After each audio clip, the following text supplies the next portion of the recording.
Friends, నీ మనసు బాగోలేనప్పుడు కొన్నిసార్లు ఎంత ట్రై చేసినప్పటికీ అది మారదు. అప్పుడు ఈ 6 విషయాలు గుర్తు చేసుకో, బెటర్ గా ఫీల్ అవుతావు.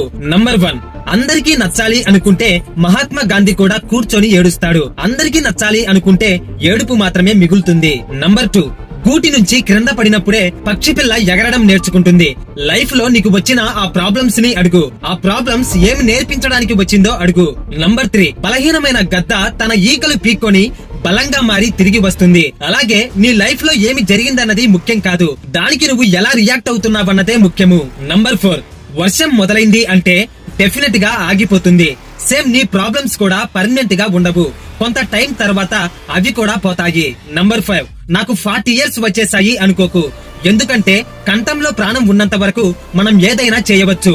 వయస్సు అనేది జస్ట్ నెంబర్ మాత్రమే.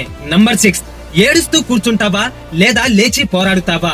ఈ రెండిటిలో ఒకటి మాత్రమే సెలెక్ట్ చేసుకోగలుగుతావు. ఫాలో అవ్వకపోయినా పర్లేదు. ఈ వీడియో వల్ల నీ మూడ్ కొంచెమైనా మారింది అనుకుంటే కామెంట్స్ లో ఒక హార్ట్ సింబల్ ని కామెంట్ చేసేసి బాధలో ఉన్న నీ బెస్ట్ ఫ్రెండ్ కి షేర్ చేసి లైక్ చేసి ఫాలో అయిపోండి.